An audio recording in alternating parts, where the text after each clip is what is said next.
የማቴዎስ ወንጌል ምዕራፍ 3ን አብረን እናነባለን። መቆም የምንችል ቆመን ከዚያ አመስግነን እንቀመጣለን።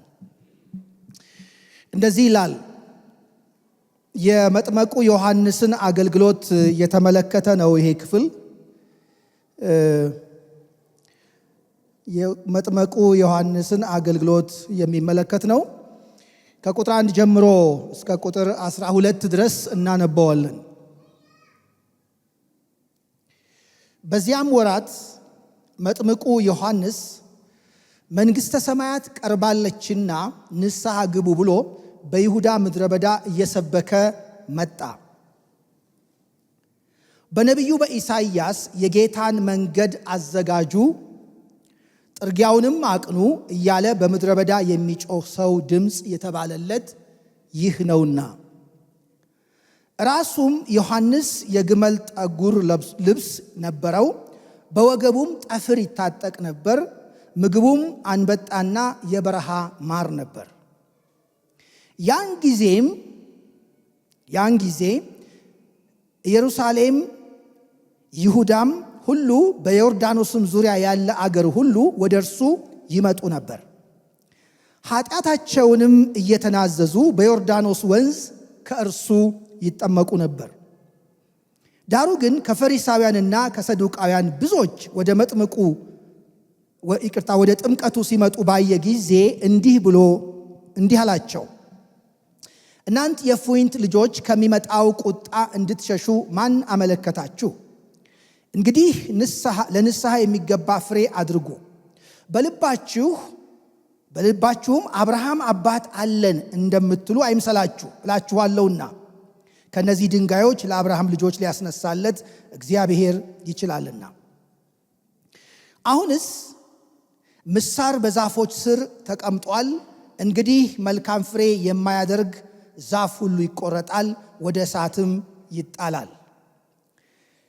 ቁጥር 11 እኔስ ለንስሐ በውሃ አጠምቃችኋለሁ። ጫማውን እሸከም ዘንድ የማይገባኝ ከእኔ በኋላ የሚመጣው ግን ከእኔ ይልቅ ይበረታል። ደግመዋለሁ፣ እኔስ ለንስሐ በውሃ አጠምቃችኋለሁ። ጫማውን እሸከም ዘንድ የማይገባኝ ከእኔ በኋላ የሚመጣው ግን ከእኔ ይልቅ ይበረታል። እርሱም በመንፈስ ቅዱስ በእሳትም ያጠምቃችኋል። መንሹ በእጁ ነው፣ አውድማውንም ያጠራል፣ ፈጽሞ ያጠራል። ስንዴውን በጎተራ ይከታል፣ ገለባውንም በማይጠፋ እሳት ያቃጥለዋል። እንጸልያለን። እግዚአብሔር አምላክ እንዲናገረን የቃሉን ደጆች እንዲከፍትልን ሁላችን በታላቅ ትሕትና በአክብሮት ወደ እግዚአብሔር ቃል ስለሆነ የምንመጣው ከመንፈስ ቅዱስ እንድንሰማ ከእግዚአብሔር እንድንሰማ ልባችን ከፍተን እንጠይቀዋለን። በመጽሐፋችን ውስጥ የአህያ አንደበት እንኳን ሳይቀር ተከፍቶ እግዚአብሔር ለሰዎች ተናግሮ ያውቃል። ሁሌ የሚናገር አምላክ ነው። ከሰው እንዳንጠብቅ ከእግዚአብሔር እንጠብቅ። እግዚአብሔር ይናገር። እግዚአብሔር ሲናገር ይፈጽማል። የእግዚአብሔር ቃል ደግሞ ወደ ሕይወታችን ሲመጣ ብዙ ብልጽግና፣ ብዙ በረከት፣ ብዙ ምርኮ ይዞ ይመጣል። የምንቀርበው ወደ እግዚአብሔር ወደ አምላካችን ቃል ነው። ስለዚህ ሁላችን በዚህ መንፈስ እንቅረብ። ጌታ ይናገራል። ይሄ መድረክ የተቀደሰ መድረክ ነው። አነቃቂ ተናጋሪዎች የሚቆሙበት አይደለም። እግዚአብሔር የሚናገርበት አውድ ነው። ስለዚህ እግዚአብሔር እንዲናገረን እንጠይቀዋለን። በእውነት ቃሉ ሕያው ነው፣ ይሰራል። በእውነት ቃሉ ሕያው ነው። ቃሉ ሕያው ስለሆነ እግዚአብሔር በቃሉ አማካኝነት ይሰራል። የዘላለም አምላክ ወደ ቃልህ ደግሞ ማዕድ እንቀርባለን። በቃልህ አንተ ተናገረን። ጌታ ሆይ እናንተ ግን የጌታን ሐዋርያት ቃል አስቡ ተብሎ እንደተጻፈ ሁሌ ወደ ቃልህ ማሰብ፣ ሁሌ ካንተ መማር እግዚአብሔር ሆይ እጅግ ታላቅ ጥቅም አለውና ወደ ቃል እንድናስብ ቃል እንድንቀበል በዚህ ማለዳ እርዳን። የቃልን አገልግሎት የሚዋጋውን ክፉ እንድትመታው እንጸልያለን። ጊዜውን ባርከው፣ በመካከላችን በሙላት ተመላለስ። ቃል ባለስልጣን ነው።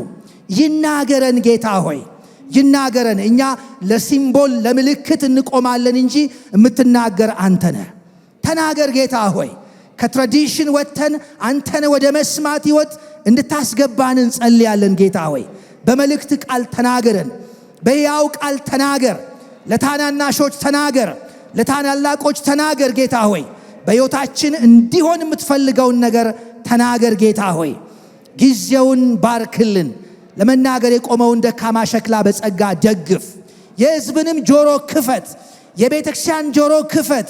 ጌታ እግዚአብሔር ሆይ ያንተን መርሃ ግብር ቤተክርስቲያን በየዘመናቱ እንድታይ ታደርጋለህና አሁንም በቃል እግዚአብሔር ሆይ ያን አድርግ።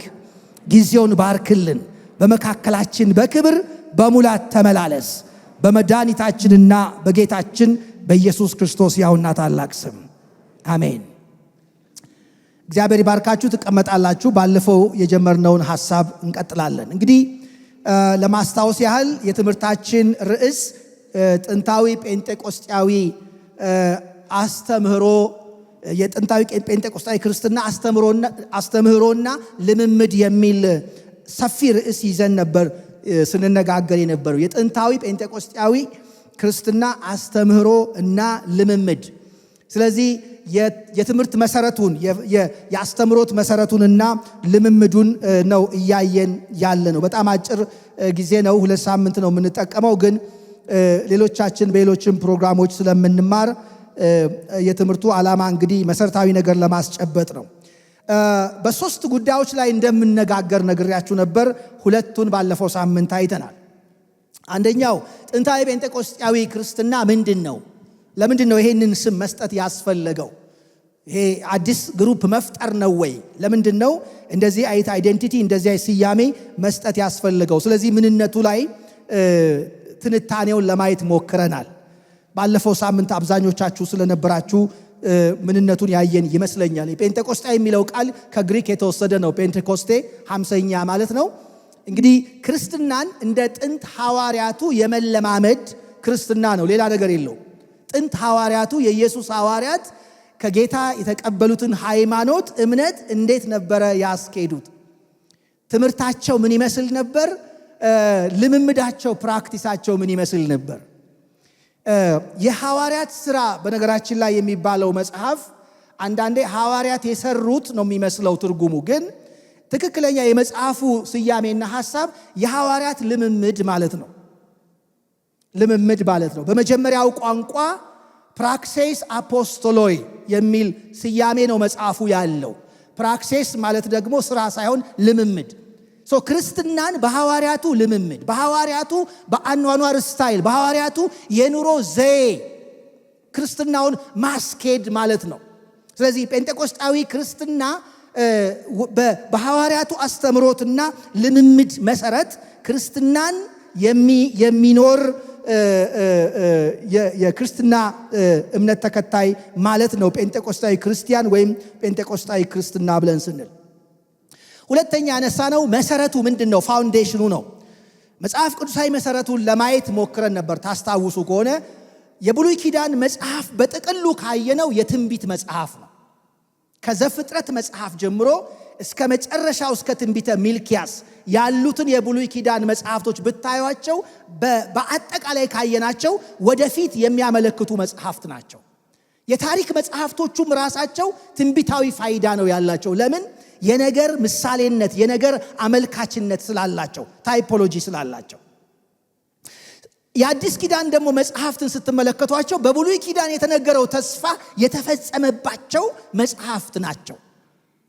በብሉይ ኪዳን የተነገረው ተስፋ ታዲያ ምንድነው? ትንቢቱ ምንድነው ካላችሁ የትንቢቱ ይዘት መሰረታዊ ሁለት ይዘቶች እንዳሉት ተነጋግረናል። አንደኛ ሊመጣ ስላለ ዓለም አቀፍ ወይም ደግሞ ግሎባል ድህነት፣ የእግዚአብሔር ድህነት ለሰው ልጆች ሁሉ እንደሚመጣ፣ በተለይ እንደ ኢሳይያስ 53 ያሉ ምዕራፎች አንድ ሞቶ የዓለምን ሕዝብ ኃጢአት የሚያስወግድ መስዋዕት ሆኖ የሚያድን የሚመጣ መሲህ እንዳለ የድነት ተስፋ ነው አንዱ የብሉይ ኪዳን መጽሐፍ ተስፋ። ሁለተኛው ግን በብሉይ ኪዳን መጽሐፍት የተገለጠው ተስፋ ግን የመንፈስ ፍሰት ተስፋ ነው። ኢቫንጀሊካል ክርስቲያኖች ይሄንኛውን አይነኩትም። መንፈስ በመጨረሻው ዘመን በስጋ ለባሽ ሁሉ ላይ ይፈሳል የሚለውን አይነኩትም፣ ይዘሉታል። ለምን? ፕራክቲሱ ስለሌላቸው።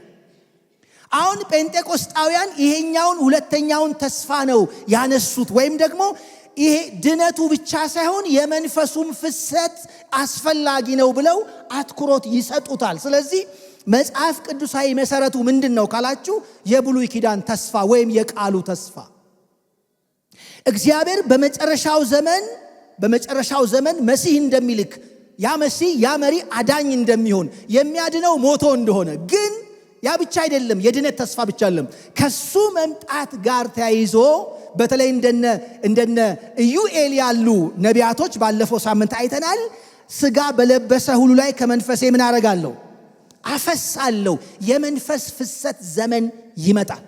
ስለዚህ ትላንትና ባለፈው ሳምንት የጀመርንባቸው ምንባቦች ዮሐንስ ወንጌል ምዕራፍ 7 ላይ መጽሐፍ እንደሚል በእኔ የሚያምን የሕይወት ውሃ ወንዝ ከሆዱ ምን ያደርጋል ይፈልቃል ብሎ ጌታ ኢየሱስ ክርስቶስ ተናገረ። ጴጥሮስም ያለው በበዓለ 50 ቀን ይሄ ምንድነው ይሄ ነገር ይሄ ክስተት ምንድነው ሲሉ በ120ዎቹ ላይ መንፈስ ቅዱስ ከወረደ በኋላ ይሄ ያ ነው ይሄ ተስፋው ነው የተፈጸመው። ስለዚህ መጽሐፍ ቅዱሳዊ መሰረቱ መጽሐፍ ቅዱሳችን በብሉይ ኪዳንም በአዲስ ኪዳንም ሁለት ነገሮች ከክርስቶስ መምጣት ጋር ተያይዘው እንደሚፈጸሙ ሶስተኛው የሚቀጥል ነው ወደፊት ነው ፍርድ ነው ጀጅመንት ነው። ግን ሁለቱ አሁን ተፈጽመዋል።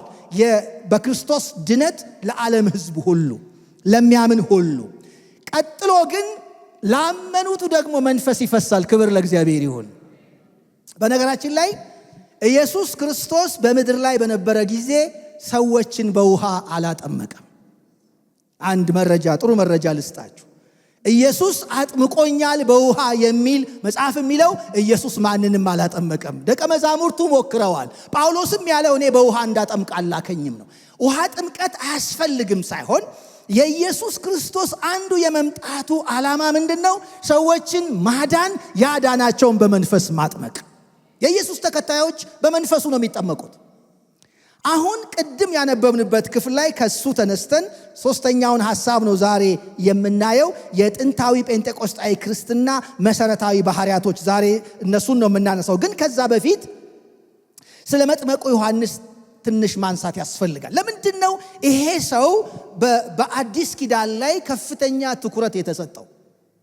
እንደምናውቀው ጌታ ኢየሱስ ክርስቶስ አገልግሎት ከመጀመሩ በፊት ከኢየሱስ ፊት እየሮጠ ወይም ደግሞ ኢየሱስ ሊመጣ ሲል ኢየሱስን ያስተዋወቀው የመጨረሻው ነብይ ነው። የብሉይ ኪዳን ነብይ ማለት ትችላላችሁ። የዮሐንስ መጥመቁን ትንቢት ስትመለከቱት እያንዳንዷ ተፈጽማለች ከፍርድ በስተቀር። የተናገራቸውን ለምሳሌ ትንቢቶች ተመልከቱ። ቅድም ስናነብ ቤታችሁ ማንበብ ትችላላችሁ። በነገራችን ላይ አራቱም ወንጌላት ላይ የዮሐንስ መጥምቁ ትንቢት ስለ ኢየሱስ የተናገረው ተመዝግቧል። አንዱ ማቴዎስ ወንጌል ነው ምዕራፍ 3 ከ11 እስከ 12 ቅድም ያነበብነው ከ1 እስከ 12። ተመሳሳዩ ምንባብ ደግሞ ሉቃስ ወንጌል ምዕራፍ 3 ላይ ሄዳችሁ ማንበብ ትችላላችሁ ከቁጥር 16 እስከ 17። አሁንም ተጓዳኝ ምንባቡ ማርቆስ 1 ከ7 እስከ 8። ከዛ ደግሞ ዮሐንስ ወንጌል ምዕራፍ 1 ቁጥር 33። የመጥመቁ ዮሐንስ ስለ ኢየሱስ የተናገረው ትንቢት። ይሄ ትንቢት ፋይዳው ለጴንጤቆስጣዊ አስተምሮ እጅግ ከፍተኛ ነው። በምን ምክንያት? ቅድም በነገርኳችሁ ሁለቱ ተስፋዎች ምክንያት። መጥመቁ ዮሐንስ ለምሳሌ ስለ ኢየሱስ ክርስቶስ የተናገራቸውን ትንቢቶች 5 ነጥቦችን እንመልከታቸው ባጭሩ። አንደኛ መጥመቁ ዮሐንስ ለኢየሱስ ክርስቶስ ሲናገር በተለይ ዮሐንስ ወንጌል ምዕራፍ 1 ቁጥር 15 ላይ 27 እና 30 ላይ ማንበብ ትችላላችሁ። ከኔ በፊት የነበረና ከኔ ይልቅ የከበረ የሚል ተናግሯል። በውልደት መጥመቁ ዮሐንስ ኢየሱስን ይቀድመዋል። በመኖር ኢየሱስ ዮሐንስን ይቀድመዋል። ይሄ የሚያሳየው የኢየሱስን ዘላለማዊነት ነው። በእድሜ ይበላለጣሉ። እንደምናውቀው ሉቃስ ወንጌል እንደሚነግረን ማርያም ኤልሳቤጥን ልትጠይቅ ስትሄድ ስንት ወሯ ነበር? 6 ወሯ ነበር። ይሄ ማለት እንግዲህ ቢያንስ 6 ወር ይበልጠዋል። ግን ዮሐንስ ምን ይላል? ከኔ በኋላ የሚመጣው ከኔ በፊት ኢየሱስ ክርስቶስ ዘላለማዊ ነው። ፕሪኤሚነንት ነው፣ ከዘላለም ነው። አንዱ የሰጠው ምስክርነት ኢየሱስ እንደማንኛውም ምድራዊ ነብይ አይደለም። መጀመሪያ የሌለው ነው፣ ዘላለማዊ ነው። ከኔ በኋላ የሚመጣው ከኔ በፊት ነበር። እንዴት ነው ከኋላ የመጣው ከፊት የሚሆነው? ምክንያቱም ከዚህ ህይወት ውጭና በላይ የሆነ ስለሆነ። ሁለተኛው መጥምቁ ዮሐንስ የብሉይ ኪዳንን ህግጋት በሙሉ ጭምቅ አድርጎ ሰብስቦ የሚይዝ አንድ ቃል ስለ ኢየሱስ ተናግሯል። የብሉይ ኪዳን መስዋዕቶች በሙሉ ወደ ኢየሱስ እንደሚያመለክቱ ሲናገር በተለይ ዮሐንስ ወንጌል ምዕራፍ 1 ቁጥር 29 ላይ የዓለምን ኃጢአት የሚያስወግድ የእግዚአብሔር ምን በግ የድነት ተስፋን ይዞ ሊፈጽም የመጣ ታርዶ የሚያድን የዓለምን ኃጢአት የሚያስወግድ የእግዚአብሔር በግ ምን ማለት ነው? ብሉይ ኪዳን ስለ መስዋዕት ይናገር ነበር። እውነተኛው መስዋዕት መጥቷል ማለቱ ነው። ሶስተኛ ዮሐንስ ስለ ኢየሱስ ክርስቶስ የተናገረው የእግዚአብሔር ልጅ የሚል ነው። ከብሉይ ኪዳን ነቢያቶች በሙሉ በአጽንኦት ስለ ኢየሱስ ክርስቶስ የሰጠው ትንቢት የሚገርም ነው። ዮሐንስ ወንጌል ምዕራፍ 1 ቁጥር 34 ላይ የእግዚአብሔር ልጅ ነው ብሏል።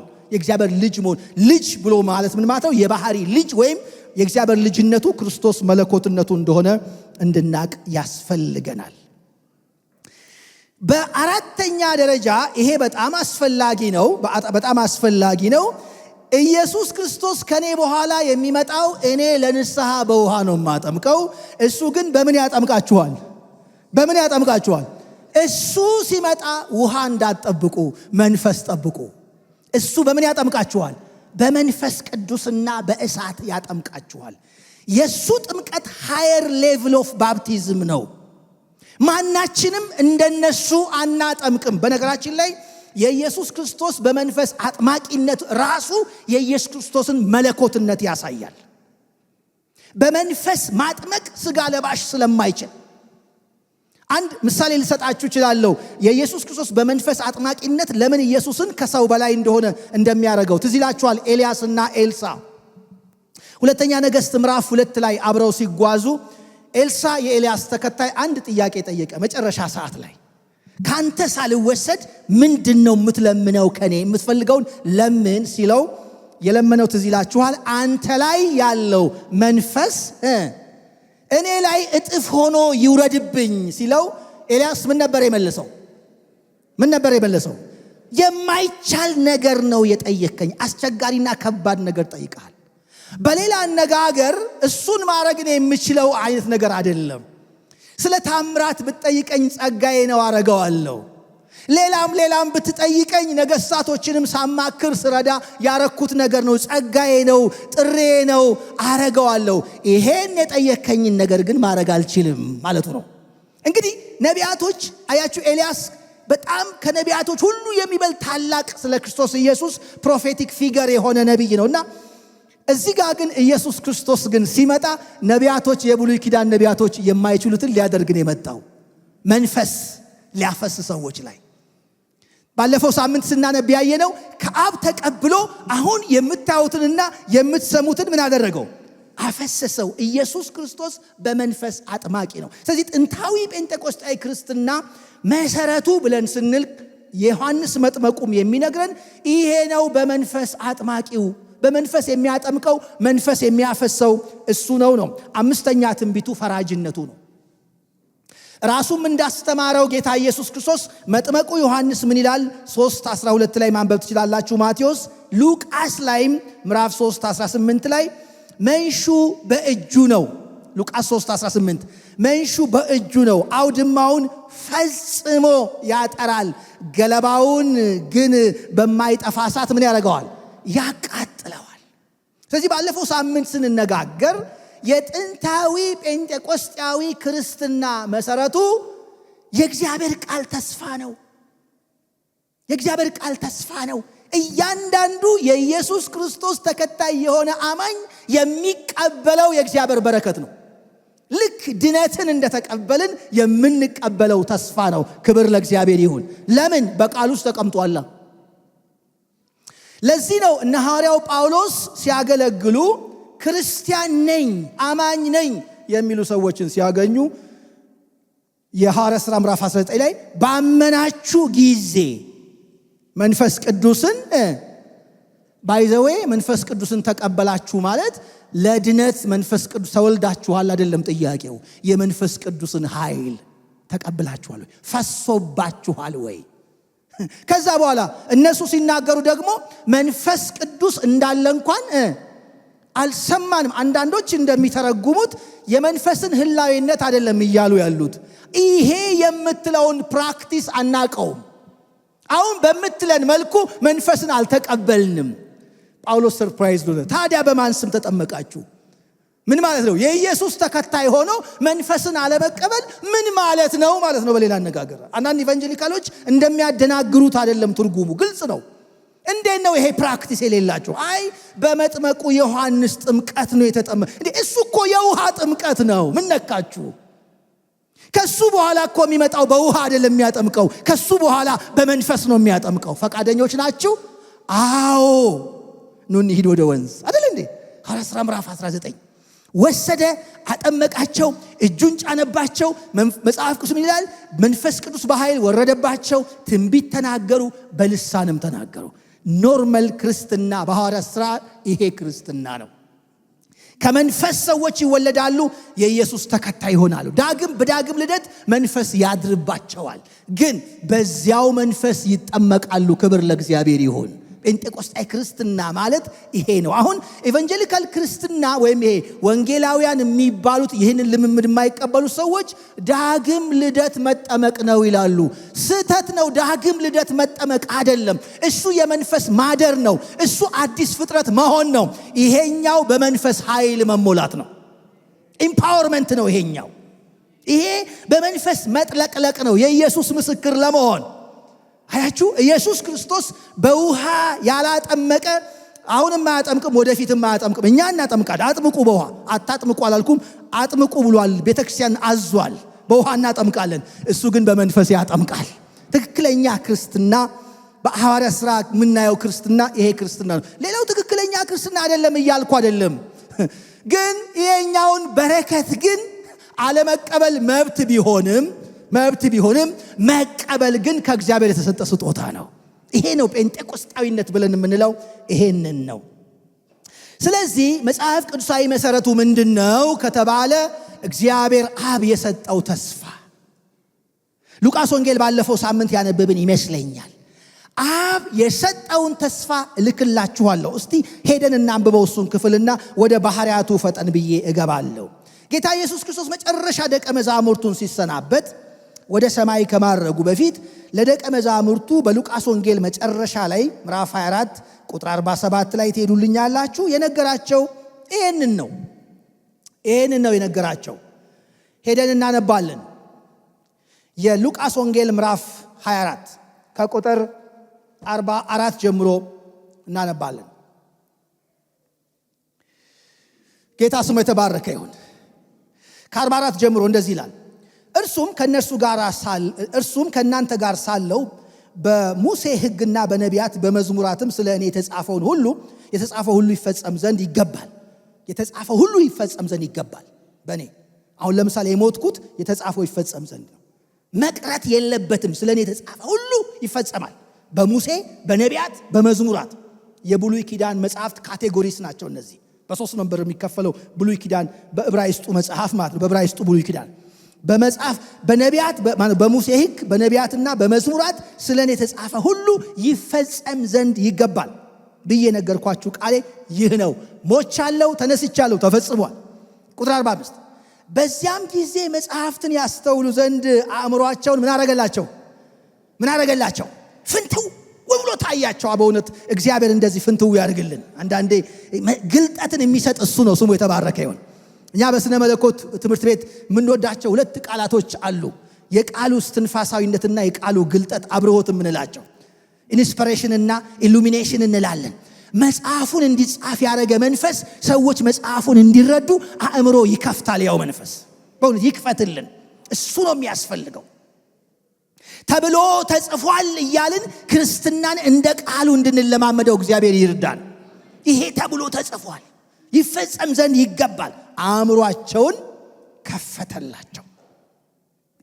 ከዚያ በኋላ ቁጥር 46 ተመልከቱ። እንዲህም አላቸው፣ ክርስቶስ መከራ ይቀበላል፣ በሶስተኛውም ቀን ከሙታን ይነሳል፣ በስሙም ንስሐና የኃጢአት ስርየት ከኢየሩሳሌም ጀምሮ በአሕዛብ ሁሉ ምን ይሆናል? ይሰበካል ተብሎ ተጽፏል። አሁን ይሄኛው አልተፈጸመም። እዚህ ጋር ያለው ገና ይቀራል። የቀጣዩ መርሃ ግብር ይሄ ነው። ለአሕዛብ ሁሉ ይሰበካል። ያኛው ተፈጽሟል፣ ይሄኛው አልተፈጸመም። ቅድም የስቴዲየም ኮንፈረንስ ሰምተናል። የዚህ መርሃ ግብር አካል ነው። ጌታ ስሙ የተባረከ ይሁን። ተሳተፉ። በነገራችን ላይ ተጽፏልና ይሰበካል ይልና ቁጥር 48 እናንተም ለዚህ ነገር ምንድናችሁ? የዓይን ምስክሮች ናቸው፣ ማርቱሬስ ናችሁ፣ እማኞች ናችሁ፣ ትናገራላችሁ። ይቀጥላል ቁጥር 49 ላይ እነሆም አባቴ የሰጠውን ምን? ጮክ ብላችሁ ንገሩኝ። ምን ይኸውላችሁ፣ እነሆ አባቴ የሰጠውን ተስፋ ምን አደርግላችኋለሁ? እልክላችኋለሁ። የመንፈስ ቅዱስ ጥምቀትን ነው የሚያወራው እዚህ ጋር። ስለ ድነት ተስፋ አለም አሁን የሚያወራው። አሁንማ የሚያወራው እሱ ከሙታን ተነስቷል ስለሚልክላቸው ተስፋ ሲናገር እነሆ አባቴ የሰጠውን ተስፋ እልክላችኋለሁ፣ እናንተ ግን ከላይ ኃይል እስክትለብሱ ድረስ ከኢየሩሳሌም ምን አትበሉ፣ በኢየሩሳሌም ከተማ ቆዩ። ሐዋርያት ሥራ 1:8 ላይ እንደውም ነገር ግን መንፈስ ቅዱስ በእናንተ ላይ በወረደ ጊዜ ምን ትቀበላላችሁ? ኃይል። ከዛ ምኖቼ ትሆናላችሁ? ምስክር። የቤተ ክርስቲያን ምስክርነት በነገራችን ላይ በመንፈስ ቅዱስ የሆነ ምስክርነት ነው። ዝም ብሎ ጥብቅና አይደለም። መንፈስ ቅዱስ የሚነዳው የምስክርነት መርሃ ግብር ነው። የቤተ ክርስቲያን መርሃ ግብር ራሱ መንፈሱ ነው። ስለዚህ የጴንጤቆስጣዊ ክርስትና ፋውንዴሽኑ መሰረቱ ምንድነው ካልን ሌላ ነገር አይደለም። ሰባኪ ወይ የሆነ ሰው የፈጠረው አይደለም። መሰረቱ የእግዚአብሔር ቃል ነው። ወደ ባህሪያቱ እንሄድና የመጨረሻውን ክፍል ደግሞ እስቲ እናያለን። ምንድነው ከሌላው አይነት የክርስትና ሕይወትና ልምምድ የሚለየው መለያ ወይም መገለጫ ባህሪያቶቹን ለመረዳት ሐዋርያት ሥራን ማንበብ በቂ ነው። ሌላ ነገር አይደለም። ይችን ቤተክርስቲያን ይሁ ያን ቤተ እምነት ይሁ ማለት አይደለም የሚያስፈልገው። እሱ አይደለም። ሐዋርያት ሥራን ስንመለከተው እንዴት ነበረ ጥንታውያን ጴንጤቆስጣውያን ክርስትናውን የኖሩት፣ ሕይወቱን የኖሩት፣ ፕራክቲሱን እንዴት ነው የኖሩት ካልን ሐዋርያት ሥራ ላይ በግልጽ እናየዋለን። አንደኛ የመጀመሪያው ባህሪ በጴንጤቆስጣዊ ክርስትና ውስጥ የኢየሱስ ክርስቶስ ተከታይ የሆነ ሁሉ በኢየሱስ ክርስቶስ አምኖ የዳነ ሁሉ ይሄን መንፈስ ይቀበላል። የኢየሱስ ክርስቶስ የትንሣኤው ምስክር ይሆናል። የመጀመሪያው ባህሪ እያንዳንዱ መስካሪ ነው። በመንፈስ የተሞላ መስካሪ ነው። እያንዳንዱ ሰባኪ ነው። መንፈሱ የሚወርድበት የኢየሱስ ምስክር እንዲሆን ነው። የእግዚአብሔር ቃል እንደዚህ የሚል ቃል አለ። ሐዋርያት ሥራ ምዕራፍ 2 ቁጥር 47 ላይ ላንብብላችሁ። ሐዋርያት ሥራ ምዕራፍ 2 ቁጥር 47 ጌታም የሚድኑትን ዕለት በእነሱ ላይ ምን ያደርግ ነበር? ይጨምር ነበር። ሐዋርያት ሥራ ምዕራፍ 8 ቁጥር 1 የተበተኑት ቃሉን እየሰበኩ ምን አደረጉ? ዞሩ። የተበተኑት ባይዘው ሐዋርያቱ አይደሉም። እዛ ጋር ምእመን የተበተነው ከሐዋርያት በስተቀር ተበተኑ ይለንና የተበተኑት ግን ቃሉን ምን አደረጉት? እየሰበኩ ዞሩ። እያንዳንዱ የኢየሱስ ክርስቶስ ተከታይ በመንፈስ ቅዱስ የተጠመቀ የኢየሱስ ምስክር ይሆናል ነው። ስለዚህ ጥምቀቱ ለሁሉም ነው። ለምን ዓላማ? የኢየሱስ ምስክር ለመሆን። ምስክርነት ባይዘው ሁለት ገጽታ አለው። ምስክርነት ባፍ መናገር ብቻ አይደለም። ምስክርነት የሚለው ቃል በህይወት በተጋድሎ ለዚያ ነገር መቆም። ምስክር የሚለው ቃል በግሪኩ ማርቱሬስ ማለት ሰማዕት፣ ማርተር የሚለው የእንግሊዝኛ ቃል ከዛ ነው የመጣው። ሰማዕት ማለት ላመነበት ዓላማ የሚሞት ይሄ መንፈስ ሲመጣ ቤተ ክርስቲያንን ማንም የማይችላት የዓለምን ህዝቦች ወደ ክርስቶስ ኢየሱስ በወንጌል ለመድረስ የምትሰራ ተቋም ትሆናለች። የቤተ ክርስቲያን ኃይል ይሄ መንፈስ ነው። ጌታ ስሙ የተባረከ ይሁን። በነገራችን ላይ 200 ዓመት ባልሞላ ጊዜ ነው ክርስትና ዓለምን ያዳረሰው። በሰው ልጅ ታሪክ እንደዛ አይነት ሪሊጂየስ ኤክስፓንሽን በዓለም ታሪክ ታይቶ አይታወቅም። ለምን? ልክ እንደ ሰደድ እሳት በመንፈስ እያንዳንዱ ሰው ይሄድ ስለነበር፣ ይሰብክ ስለነበር። አንድ ጥሩ ምሳሌ ልስጣችሁ።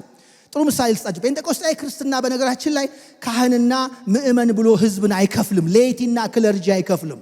በካቶሊክ ይከፈላል እንደዛ፣ ሌይቲ ክለርጂ፣ ካህንና ህዝብ። በኦርቶዶክስም ይከፈላል፣ በሌላውም እንዲሁ ይከፋፈላሉ። በጴንጤቆስጣዊ ክርስትና ግን ሁሉም ካህን ነው፣ ሁሉም የክርስቶስ ኢየሱስ ተናጋሪ ነው፣ መስካሪ ነው። ለምን? መንፈስ ስለሚቀበል።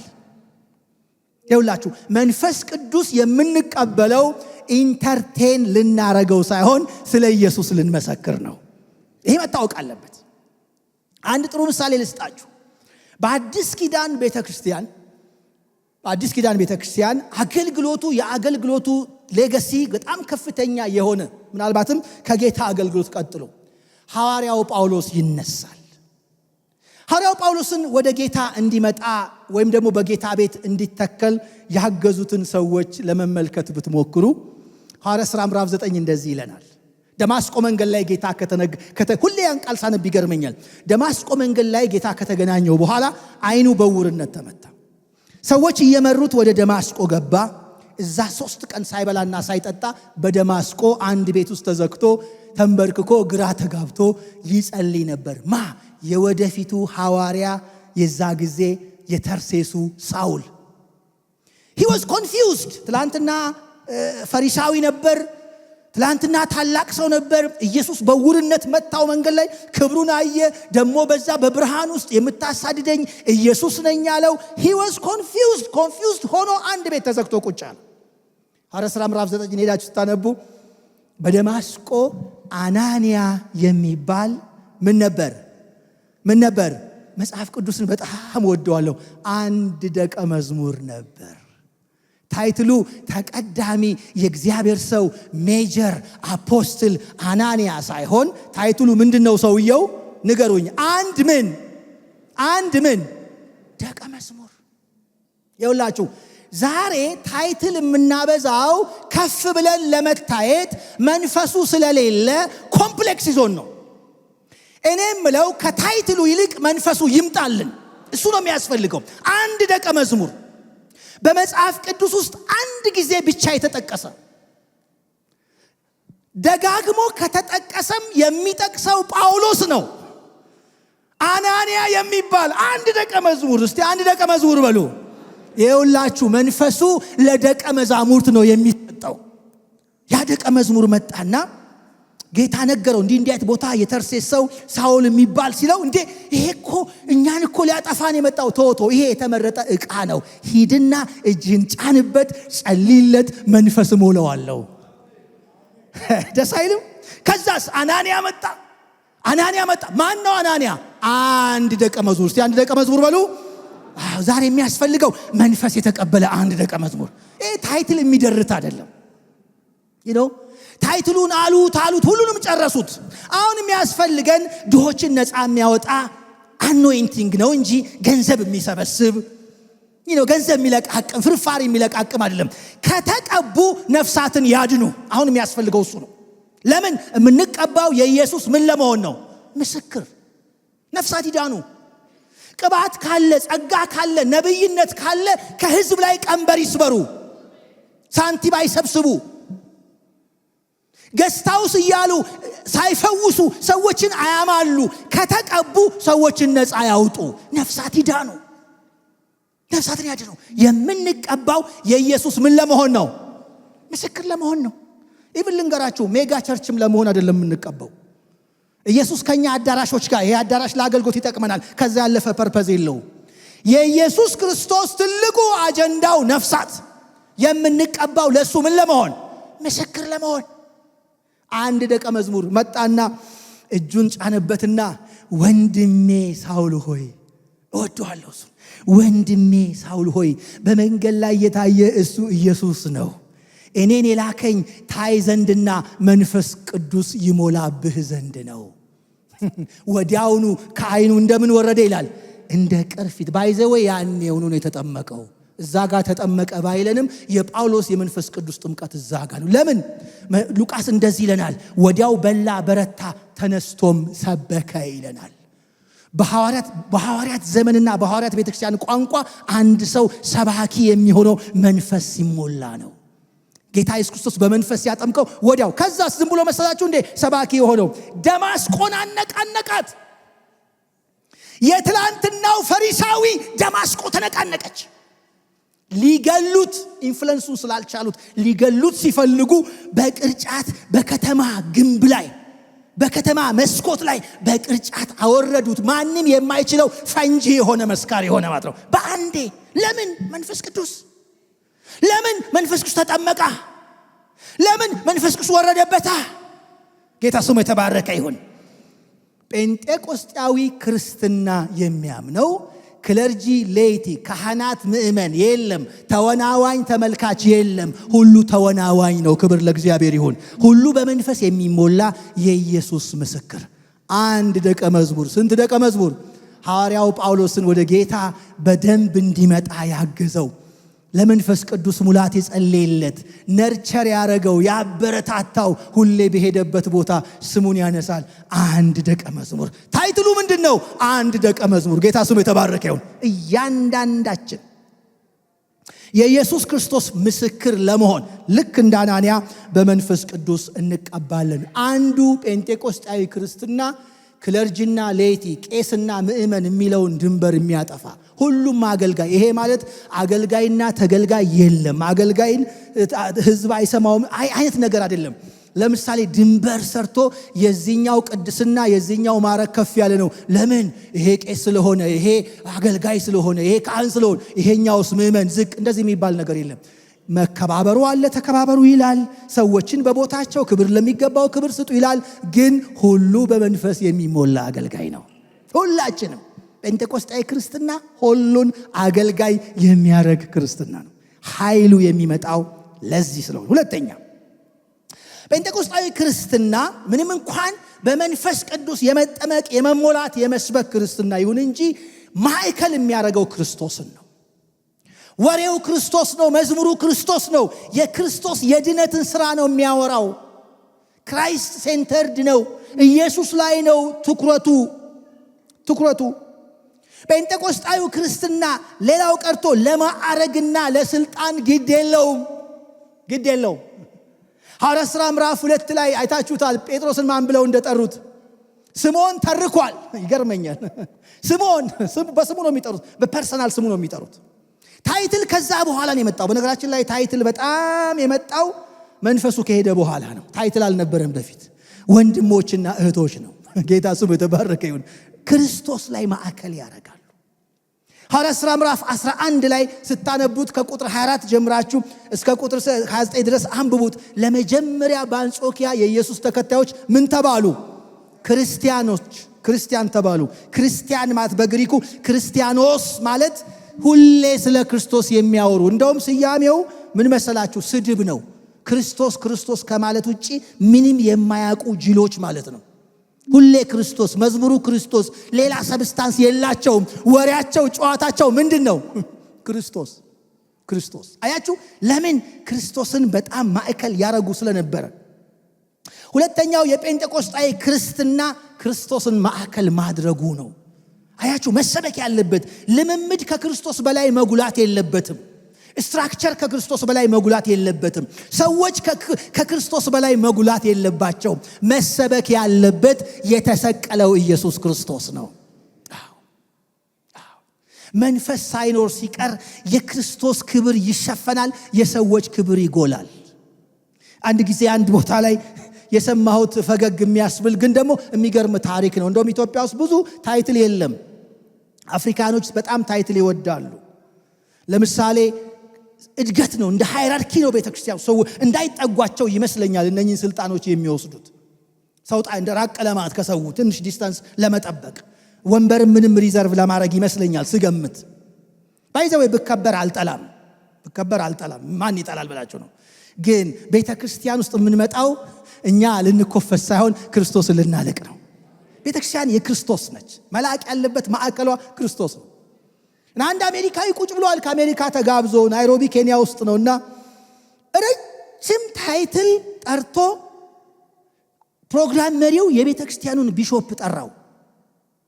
አሁን ምጋብዘው አለ። ሂዝ ኤክሰለንሲ። ተመልከቱ፣ ቤተክርስቲያን ውስጥ ሂዝ ኤክሰለንሲ ራይት ሬቨረንድ። ከሬቨረንድም ራይትና ሌፍት አለው ባይዘው አፍሪካ ውስጥ መጀመሪያ ሌፍት ሆናችሁ ነው ወደ ራይት የምትዞሩት። ማለት ረጅም ነው የስልጣን ሰንሰለቱ ሰው እንዳይደርስባችሁ ነው። ሂዝ ኤክሰለንሲ ራይት ሬቨረንድ ቢሾፕ ምናምን ብሎ ረጅም ታይትል እንደ ድሮ የመንግስቱ ኃይለማርያም ስልጣን ትዝ ይላችኋል። የወቅቱ የአፍሪካ ሊቀመንበር፣ የምናምን ጦር ኃይሎች አዛዥ፣ የምናምን ሰብሳቢ፣ የምናምን ተውስብ አንድ ፓራግራፍ ፈረንጁ እየሰማ ግራ ገብቶት ያንዱ ሰው መጨረሻ ላይ ሰውየውን ስም ጠራና በጣም ፈረንጁ ሲወጣ እንደዚህ ያለ ማይ ብራዘር አለ።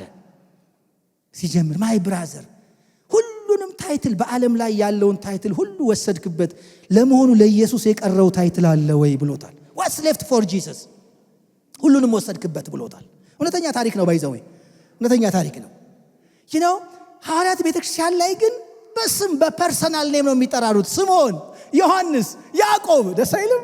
አይከባበሩም አለም ከነሱ በላይ መከባበር የትም የለ። ይከባበራሉ ግን በተቻለ መጠን ኢየሱስን ያልቁታል።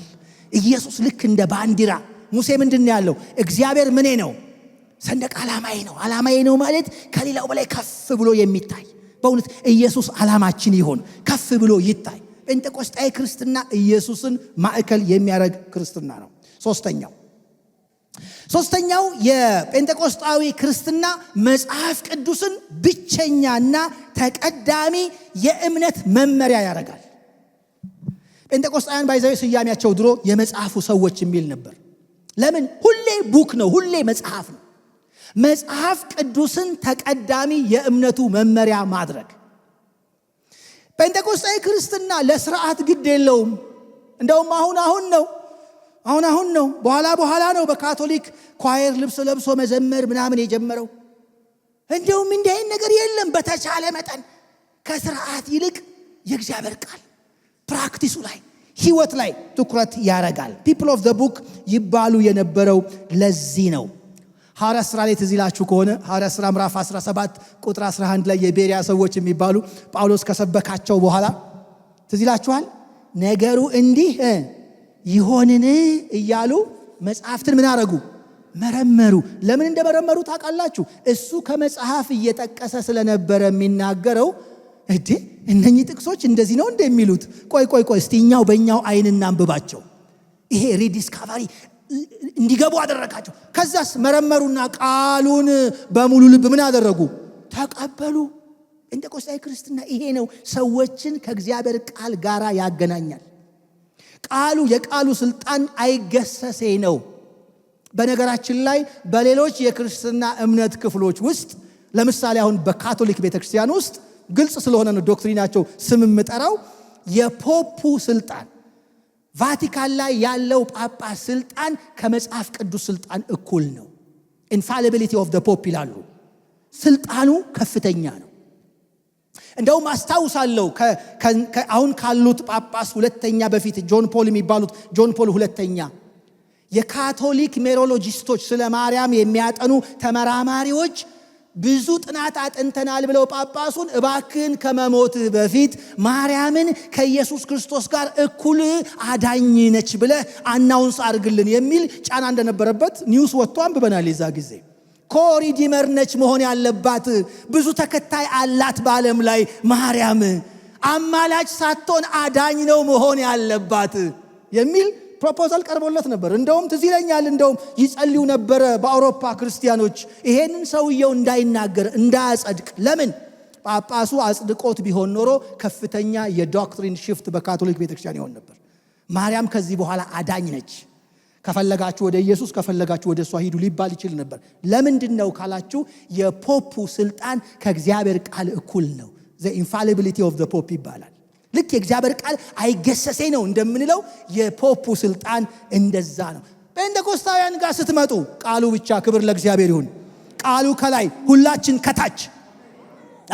ቃሉ ከላይ መሪ ስንመርጥ ቃሉ ከላይ፣ ከመሪም በላይ፣ ከንጉስም በላይ፣ ከምንም በላይ፣ ከባህል በላይ ከቃሉ በላይ ምንም ስልጣን የለም። ጴንጤቆስጣዊ ክርስትና ቃሉን ከሁሉ በላይ ያደርጋል። ትርጉም ላይ እንከራከራለን እንጂ ቃሉ እንዳለ ካረጋገጥን ሁላችን ለቃሉ ሰሚት እናደርጋለን። ለምን? ጴንጤቆስጣዊ ክርስትናውን ከመሰረቱት ሐዋርያቶች መካከል ጴጥሮስ የሚናገር እንደምን ይናገር? እንደ እግዚአብሔር ቃል። የሚያገለግል ምን ብሎ ያገልግል? እግዚአብሔር በሚሰጠኝ ጸጋ አገለግላለሁ። ሁሉ እግዚአብሔር ከላይ። በነገራችን ላይ ቤተ ክርስቲያንን የሚመራት ይሄ ስርዓት ነው። ቴዎክራሲ እንለዋለን። የእግዚአብሔር የበላይነት፣ እግዚአብሔር በበላይነት የሚመራት ተቋም ነች። ቤተ ክርስቲያን ዲሞክራሲም አይመራትም። ሲጀመር ዲሞክራሲ የብዙሃን ድምጽ ነው። እኛ እኮ መሪዎችን በድምጽ እንመርጣለን ብንል እንደ እግዚአብሔር ቃል መርምረን ይሄኛው ሰውዬ የሚሻል ይመስለናል በኔ እይታ ማለታችን ነው እንጂ ከፍተኛው ባለስልጣን ማን ነው? የእግዚአብሔር ቃል ነው። ይሄ ነው ቴዎክራሲ ማለት። እግዚአብሔር ከላይ ነው፣ ሌሎቻችን ከታች ነን።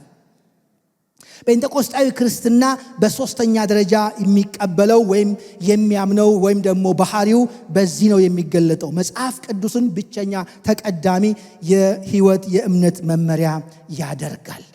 አራተኛ ጴንጤቆስጣዊ ክርስትና ባህሪያቱ መገለጫ መለያ ባህሪያቱ በቅዱሳን ህብረትና አንድነት ትስስር የሚያምን ክርስትና ነው።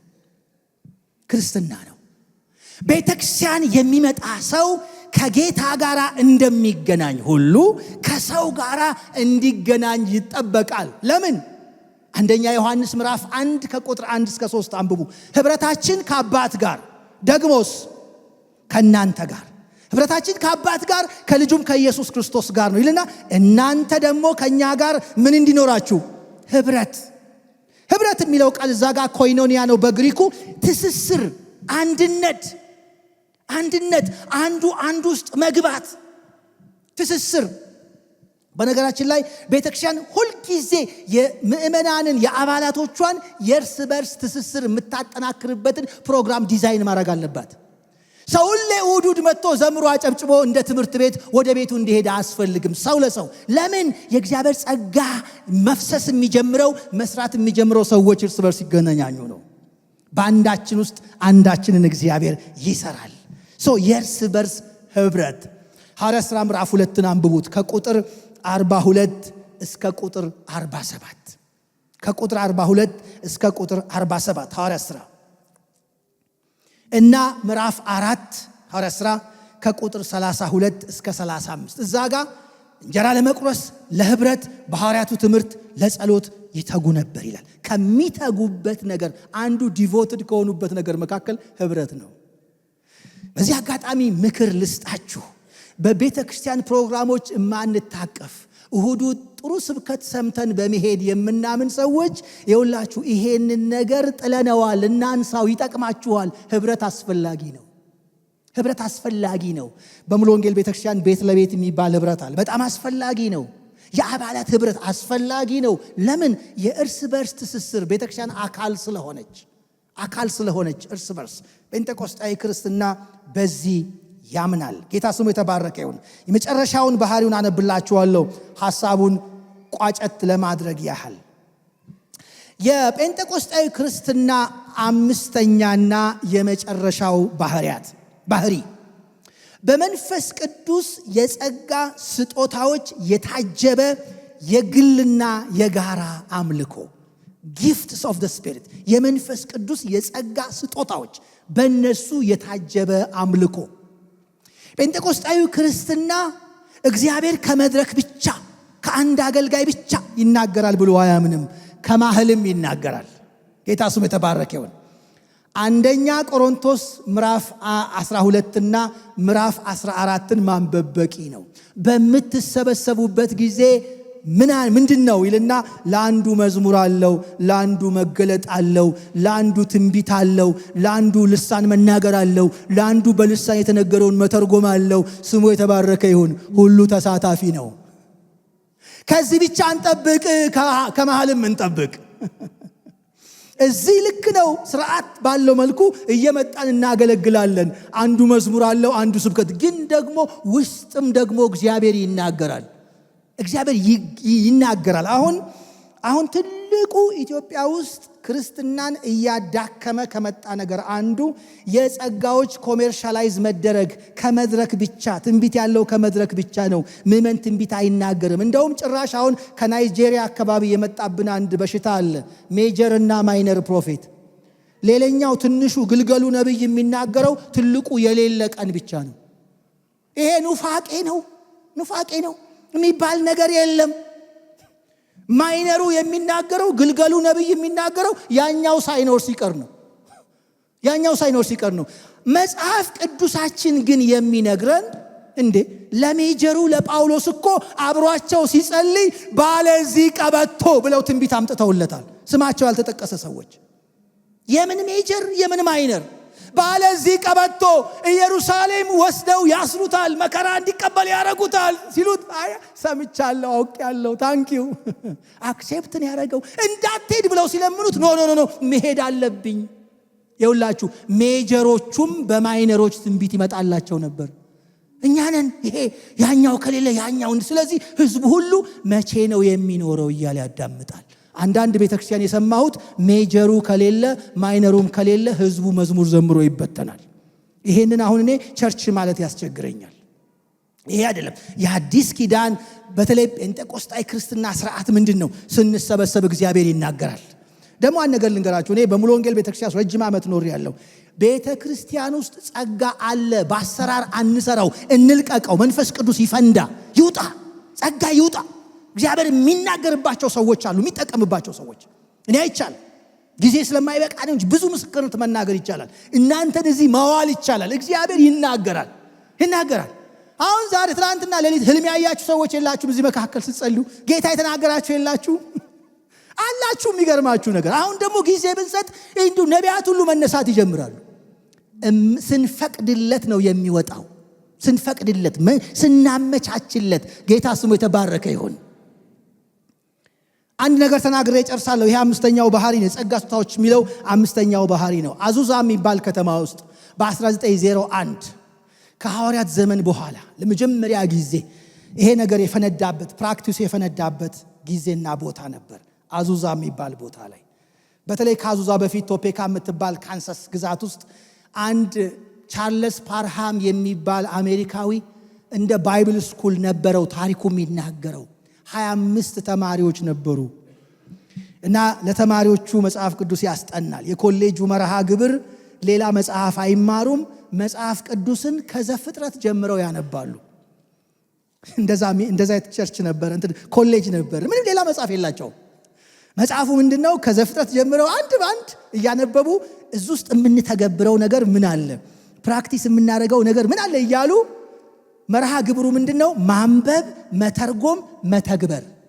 ሶስት ነገር። ባይብል ኮሌጅ ብሎ ደስ አይልም? እኔ በማስተምርበት ኮሌጅ ውስጥ ከ15000 በላይ መጽሐፍ አለ። ብዙ መጽሐፍቶች አሉ፣ ግን ይሄኛው ደስ ይላል። አያስፈልግም ማቴ ሳይሆን እንደዛ ነበር ፓርሃም የሚያደርገው። ከዛ በኋላስ 1899 ማለት ለ1900 ዋዜማ አካባቢ የት ጋር ደረሱ? ሐዋርያት ሥራ ምዕራፍ 2 ላይ ደረሱ። የዛ ጊዜ ልምምዱ የለም። ሐዋርያት ሥራ ምዕራፍ 2ን አነበቡትና እሺ የዚህ ምዕራፍ ትርጉሙ ምንድነው የሚል እንግዲህ ምንድነው? ማንበብ፣ ቀጥሎስ መተርጎም፣ ቀጥሎስ መተግበር። ፓራም እያስተማረ እያለ ፓራምም ልምምዱ የለውም፣ ተማሪዎቹም ልምምዱ የላቸውም። በዛ ዘመን ልምምዱ አይታወቅም። ቢያገላብጡት ሐዋርያት ሥራ 2 ድንጋይ ሆነባቸው። ምን ይተርጉሙት? በዚያ ዘመን የቀረ ነገር ነው እንዳይሉ ቀረ የሚል የለም። አንዳንዶች ለዛ ዘመን ነው አዲስ ኪዳን እስኪጻፍ ነው ብሎ እንደሚተረጉ የለም። የዛን ጊዜ ይሄ እምነት ነበር። ቢያገላብጡት ራስ ምታት ሆነባቸው ምዕራፉ። ከዛ በኋላ ፓራም አንድ ነገር አደረገ። እሺ ተማሪዎች፣ የዚህ ምዕራፍ ትርጉም በታሪክ የተቀመጠ ነገር ነው የምነግራችሁ። የዚህ ምዕራፍ ትርጉም ምን እንደሆነ ተመራምራችሁ እንድትመጡ ትምህርት ቤቱን ለ15 ቀን ዘግቼዋለሁ አለ። ምክንያቱም ወደፊት መሄድ አልተቻለም። ትርጉሙ ሊገባቸው አልቻለም። ምክንያቱም ሁሉም ላይ ወረደባቸው ይላል፣ በልሳን ተናገሩ ይላል ያለው ሲያነቡት የለም በወቅቱ እነሱ ጋር ልምምዱና ምን ይሉት 15 ቀን ትምህርት ቤት ተዘጋ። በጣም ተማሪዎቹ 15 ቀን ሲመራመሩ ቆየና ትምህርት ቤቱ ተከፈተ። የመጀመሪያው ቀን 1901 ጃንዋሪ 1 የሆነ ታሪክ ነው፣ እውነተኛ ታሪክ ነው። እነሱ መዝግበውታል፣ እንደኛ አይደሉም፣ ታሪክ ይመዘግባሉ። ከዛ በኋላ ፓርሃም ክላስ ሲከፍት እሺ ሐዋርያት ሥራ ምዕራፍ 2ን ምን አደረጋችሁት? ጥያቄ ነበር፣ የመምህሩ ጥያቄ። 25ቱም ተማሪዎች የመለሱት ፓስተር ፓርሃም እኛ አገላበጥ ነው አጠና ነው፣ ይሄ ነገር ትርጉሙ የኢየሱስ ተከታይ የሆነ ሰው በሙሉ መንፈስ ይወርድበታል። መንፈስ ይወርድበት በአዲስ ቋንቋ ይናገራል፣ ኃይል ይሞላል፣ በአዲስ ቋንቋ ይናገራል። ትርጉሙ ይሄ ነው። ሌላ ትርጉም ማግኘት አልቻለም። በቃ ኢንተርፕሬቴሽኑ ይሄ ነው፣ ከዚህ ውጪ የለም ብለው በአንድ አፍ ተናገሩ ማለት ነው። ፓርሃም ግራ ገባውና ልምምዱ የለውም፣ እሱም የባፕቲስት ፕሪቸር ነው፣ እሱ ልምምዱ የለውም። ግራ ገብቶት ሲቆም ኦዝመን አግኔስ የምትባል ከተማሪዎቹ መካከል ፓስተር አለችው፣ አይዞህ እኔ አሁን ብትጸልዩልኝ ልክ እዚህ ሐዋርያት ሥራ ምዕራፍ 2 ላይ እንዳሉት ሰዎች መንፈስ እንደሚወርድብኝ አምናለሁ አለችው። ማለት አይተው አያውቁ፣ ሰምተው አያውቁ፣ ልክ እንደዚሁ ልሞላ ኢየሱስ ሊሞላኝ እንደሚችል አመኛለሁ፣ ትርጉሙ ይሄ ስለሆነ አለችው። በቃ ነይ እሺ እንጸልይልሽ ተባለና መንፈስ ቅዱስ ያልተሞሉ 24 ተማሪዎች መንፈስ ቅዱስ መጠመቅ የሚባል ነገር ሰምቶ የማያውቅ አስተማሪ ከበዋት ሲጸልዩ ያቺ ሴት ጃንዋሪ 1 1900 ቶፔካ ካንሳስ ባይብል ስኩል ውስጥ መንፈስ ቅዱስ ወረደባት። 7 የተለያየ ቋንቋ ተናገረች። ፈረንጅ መመዝገብ ስለሚወድ ቋንቋዎቿን ሁሉ መዝግበዋል። ፓርሃም ባይዘዌ ከዛ በኋላ ወር ባልሞላ ጊዜ ውስጥ 24ቱም ተማሪዎች መንፈስ ቅዱስ ወረደባቸው። በኋላ ተማሪዎቹ ጸልየውለት ፓርሃም ተሞላ። ደስ አይልም? ተማሪዎቹ ጸልየውለት ፓርሃም ተሞላ። ከዛ ኦዝማን አግኔስን ይዞ ይዞር ነበር። በሐዋርያት ዘመን እንደሆነ መንፈስ ቅዱስ በዚህ ዘመንም ይወርዳል፣ ከፈለጋችሁ ኑ ላሳያችሁ፣ ወራሪው ከም ነይ ተናገሪላቸው። የሚገርም ነው። መንፈስ ይወርድባታል፣ ትናገራለች። ከዚያ በኋላ በግማሽ እንደውም በሩብ ምዕተ ዓመት ዓለምን የናጠ አዲስ የክርስትና እንቅስቃሴ ተፈጠረ። ባይዘዌ በ1920ዎቹ ኢትዮጵያ ውስጥ ሁሉ መጥተው ነበር ይባላል። የነኛ ሰባኪዎች ብዙ አልገፉበትም እንጂ ኢትዮጵያ ውስጥ ያለው በሙሉ ወንጌል ቤተክርስቲያን ውስጥም የተነሳው ሪቫይቫል ከአዙዛ ጋር ቀጥታ ባይሆንም ከፊንላንድ ከአሜሪካ ከመጡ ሚስዮናኖች ጋር ግን ንክኪ አለው። ያ እሳት አሁንም ቀጥሏል፣ አሁንም አልጠፋም። አይጥፋ እዚህ የምትሉ ከሆነ ይመጣላችኋል። ማን ኦፍ ጎድ አይሰጣችሁም፣ የሚሰጣችሁ የናዝሬቱ ኢየሱስ ነው። ተከታዮቹን ኢየሱስ በመንፈስ ያጠምቃል። አሁንም ይሄ ኖርማል ነው። ባለፈው ሳምንት ነግሬያችኋለሁ፣ ኖርማል ነው። እኔ እንድናስብ እንፈልገው ጊቭን ነው፣ የተሰጠ ነው፣ የአብ ተስፋ ነው፣ የቤተ ክርስቲያን ነው። ኢየሱስ ተከታዮቹን የሚያጠምቅበት ነው። ኖርማል ነው። ማን ኦፍ ጋድ አያስፈልግም። ማን ኦፍ ጋድ መሄድ አያስፈልግም። ክፈል ጸልይልህ አይሰራም። ይመጣል እናንተ ጋር። የህይወት ውሃ ወንዝ ከወዱ ምን ያደርጋል? ይፈልቃል። አገልግሎት ይፈልቃል፣ ዝማሬው ይፈልቃል። ከዛ በኋላ ቤተ ክርስቲያን በዚህ መንፈስ ኦፕሬት እንድታደርግ የእግዚአብሔር መለኮታዊ ፍቃድ ነው። የጥንታዊ ጴንጤቆስጣዊ ክርስትና አስተምሮትና ልምምድ ፋውንዴሽኑ እዚህ ጋር ነው ያለው። እንጸልያለን።